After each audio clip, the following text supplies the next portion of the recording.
Hello everyone, welcome to my channel story with me. आज की कहानी है हमारी अधूरी कहानी पार्ट 4। अगर आपको कहानी पसंद आए तो इसे लाइक करें, शेयर करें और चैनल को सब्सक्राइब जरूर करें।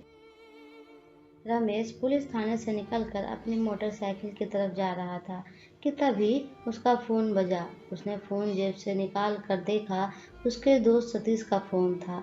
रमेश ने फोन उठा लिया, अपनी मोटरसाइकिल से टिक कर बात करने लगा। उस तरफ से सतीश ने कहा, अभी घर पहुंचा तो अम्मा से पता चला कि तुम आए थे।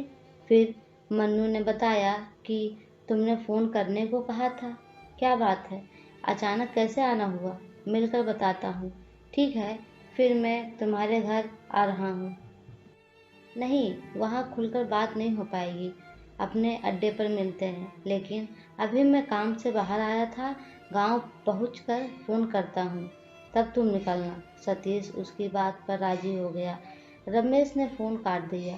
वापस जाने के पहले वह रघुनाथ सिंह के बारे में कुछ पता लगाना चाहता था। उसे याद आया कि उसने थाने से कुछ दूरी पर एक चाय की टपरी देखी थी।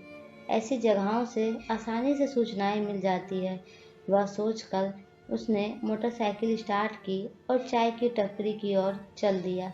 चाय की टपरी पर हमेशा की तरह 2-3 लोग बैठे थे। वो सभी चाय का इंतजार कर रहे थे। रमेश ने भी अपने लिए एक चाय का ऑर्डर दिया। वह वहीं पड़ी बेंच पर बैठ गया। उसके बगल में बैठे व्यक्ति ने कहा, भैया बैठना पड़ेगा कुछ देर, अभी तो थाने का ऑर्डर जाएगा। रमेश ने देखा कि चाय की भट्टी के बगल में एक दूसरी भट्टी थी। उसमें बड़ी सी कढ़ाई में समोसे तले जा रहे थे। उस आदमी ने बिना पूछे ही आगे की सूचना भी दे दी। रोज कुछ देर बाद ऑर्डर आता है, पर आज जल्दी आ गया, इसलिए हम लोग बैठे हैं।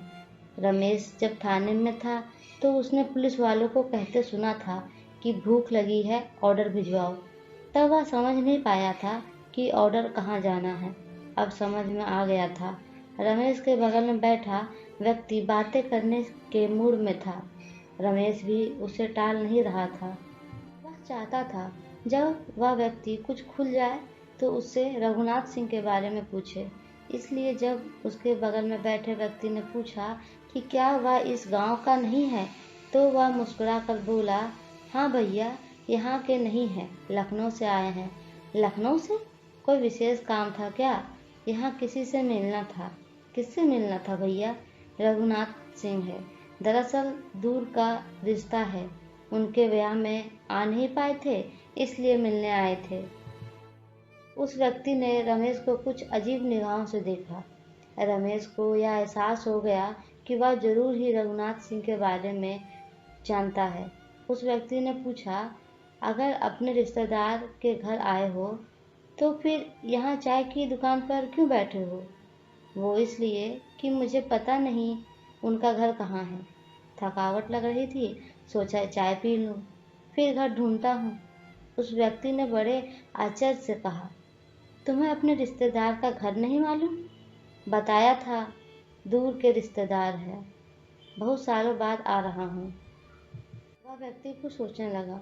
रमेश उसका अगला सवाल समझ गया, इसलिए अपनी तरफ से ही बोला, हम तो कई सालों से ही साथ में नौकरी कर रहे हैं, लखनऊ ही कम आना होता है। अम्मा बाबूजी कहीं आते जाते नहीं हैं। रघुनाथ सिंह ने शादी का कार्ड भिजवाया था। अब कि हम लखनऊ आए तो अम्मा बाबूजी पीछे पड़ गए कि जाकर मिल आओ। हमने भी मोटरसाइकिल उठाई और यहाँ आ गए। अपनी बात खत्म करके रमेश चुप हो गया। उसने सोचा था कि वह व्यक्ति शायद बात आगे बढ़ाए, उसे वंदना के गायब होने के बारे में कुछ बताए, लेकिन वह आदमी अपना फोन निकाल कर कुछ करने लगा। रमेश समझ गया कि वह जानबूझकर ऐसा कर रहा है। वह कुछ जानता है पर बताना नहीं चाहता है। रमेश चाहता था कि किसी भी तरह उससे कुछ निकलवाया जाए। वह कोई उपाय सोचने लगा जिससे वंदना का जिक्र हो सके। रमेश ने उस व्यक्ति से सवाल किया, आप तो रघुनाथ सिंह को जानते होंगे, इसी गांव के मालूम पड़ते हैं। उस व्यक्ति ने बिना उसकी तरफ देखे उत्तर दिया, नाम तो सुना है उनका। सुना है, बड़े अच्छे घर में उनका रिश्ता हुआ है। उस व्यक्ति ने रुखाई से कह दिया कि वह इस बारे में कुछ नहीं जानता है। उसकी रुखाई ने साबित कर दिया था कि वह बहुत कुछ जानता है पर बताना नहीं चाहता है। अचानक वह आदमी उठकर खड़ा हो गया, चाय की दुकान के मालिक से बोला, लगता है कि अभी बहुत समय लगेगा, जा रहा हूँ। वह व्यक्ति चला गया। उसने पलटकर रमेश की तरफ देखा भी नहीं। रमेश भी उठकर खड़ा हो गया। चाय की दुकान के मालिक ने कहा, अरे साहब, बस कुछ ही देर में चाय भिजवा रहा हूँ।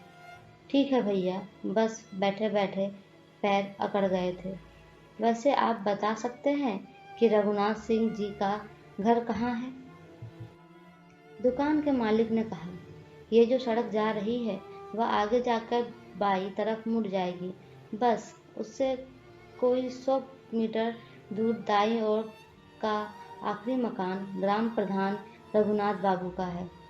वो जो आपके साथ बड़ी देर से बातें कर रहा था, वह तो उनका खास आदमी है। उसने कुछ नहीं बताया। रमेश का शक सही निकला था कि वह व्यक्ति रघुनाथ सिंह के बारे में बहुत कुछ जानता है पर बता नहीं रहा है। उसने दुकान के मालिक से कहा, रघुनाथ सिंह हमारे जानने वाले हैं। दरअसल हम बहुत दिनों के बाद यहाँ आए हैं, इसलिए उन्हें पहचाना नहीं, ना ही कोई जिक्र किया। दुकान का मालिक अपने काम में लग गया। रमेश बिना कुछ कहे वहां से चला गया। जैसा चाय की दुकान के मालिक ने बताया था, रघुनाथ सिंह का मकान मोड़ से 100 मीटर अंदर ही था। पक्का 2 मंजिला मकान था। मकान के बाहर एक सफ़ेद सेंट्रो कार खड़ी थी। शाम के 4:30 बज रहे थे। देर हो रही थी। रमेश ने सतीश से मिलने को कहा था, इसलिए वह मलिहाबाद लौट गया।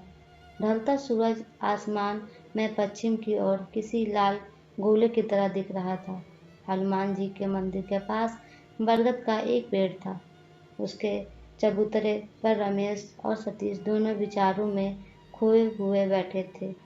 सतीश ने रमेश के कंधे पर हाथ रख कर कहा, जानता था मैं कि खबर मिलते ही तुम भागे आओगे। रमेश ने नाराज होते हुए कहा, जब पता है कि मैं वंदना के बारे में क्या फील करता हूँ तो मुझे खबर क्यों नहीं दी? वो तो रज्जू के मुंह से निकल गया, वरना मुझे पता भी नहीं चलता। तुम नाराज हो रहे हो। तुम्हें इसलिए नहीं बताया कि तुम बेवजह परेशान होते। अब तुम भागे हुए आए हो तो क्या कर लोगे?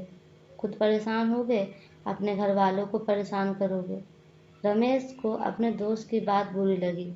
उसने कहा, मैं वंदना को खोजूंगा। कहाँ खोजोगे? उससे भी बड़ी बात क्यों खोजोगे?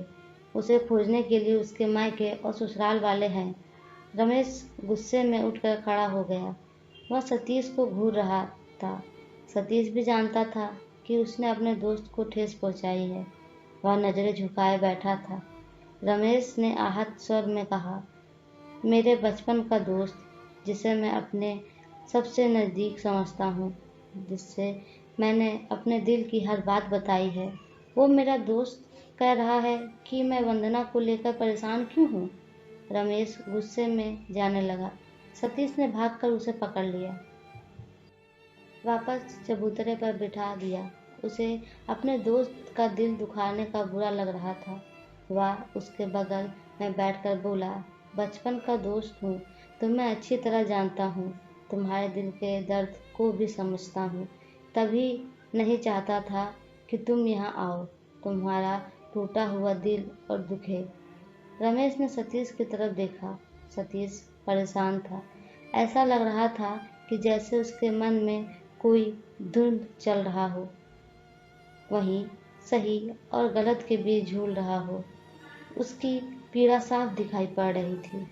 रमेश ने कहा, दिल तो तुम्हारा भी दुख रहा है, कुछ है जो तुम छिपा रहे हो, लेकिन इससे तुम्हें भी परेशानी है और मुझे भी, इसलिए कह दो, तुम भी हल्का महसूस करोगे और मैं भी।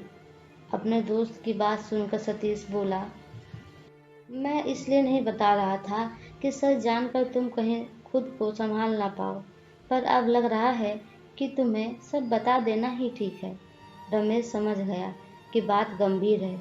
उसने कहा, देखो भाई, मैं बहुत बेचैन हूँ, प्लीज़ अब सीधे सीधे सारी बात बताओ। तुम्हें पता है कि वंदना ने तुमसे शादी क्यों नहीं की थी?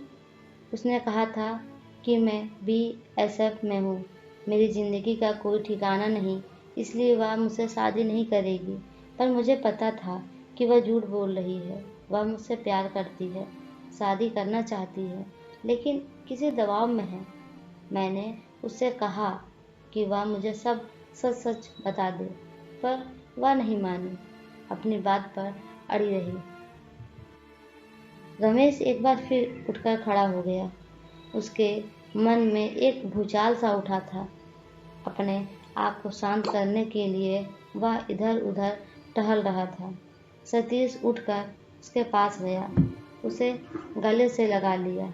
रमेश भावुक हो गया।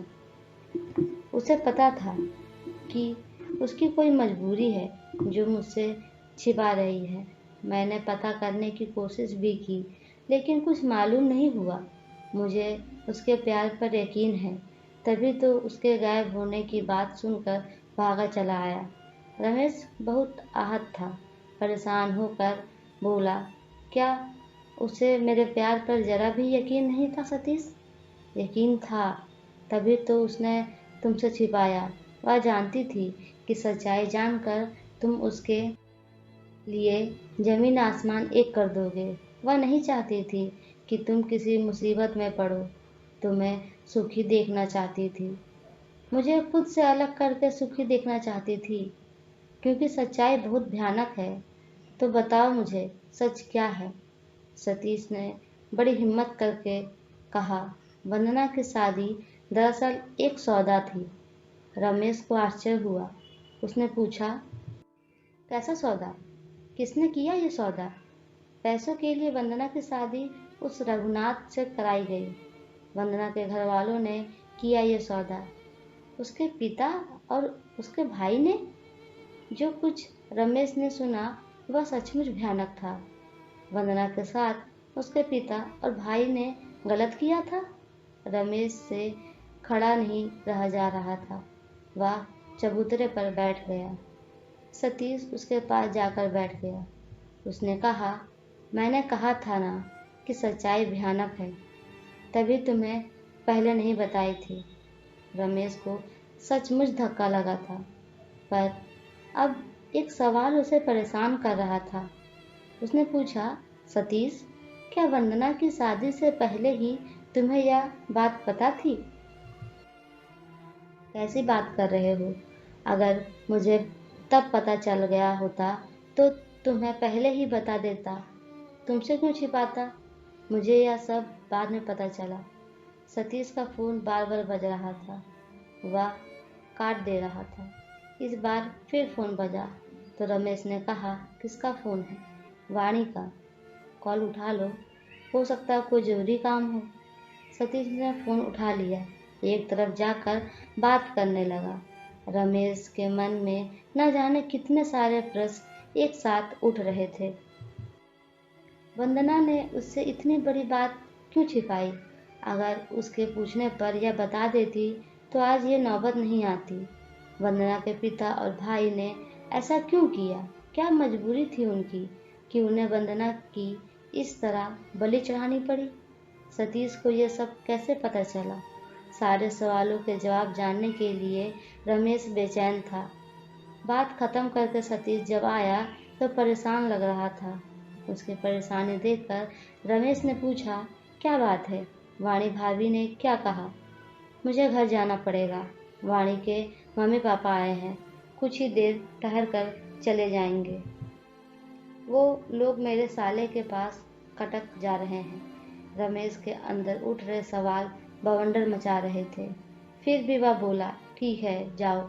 सतीश भी समझ रहा था कि रमेश अपने सवालों का जवाब जानने के लिए बेचैन है। वह बोला, मैं तुम्हारी मनोदशा समझ रहा हूँ। अगर टाल सकता तो टाल देता, पर मेरे सास ससुर अब न जाने कब आए। मैं उनसे नहीं मिलूँगा तो वाणी को बुरा लगेगा। नहीं, ठीक है, तुम जाओ, पर तुम्हारे सारे सवालों के जवाब आज ही दूंगा। याद है पहले गर्मियों में हम लोग सबके सोने के बाद घर से निकलकर घूमते रहते थे। 11 बजे के बाद मैं तुम्हें मिस कॉल दूंगा, तुम बाहर निकल आना। सतीश चला गया। अंधेरा हो चुका था। मंदिर के पुजारी ने बत्ती जला दी थी। रमेश मंदिर में गया। हाथ जोड़कर उसने बजरंग बली से प्रार्थना की कि उसे धैर्य और साहस दे, वंदना को तलाश करने में उसकी सहायता करे। शेष अगले अंक में। धन्यवाद। आपको स्टोरी कैसी लगी हमें कमेंट करके ज़रूर बताएं।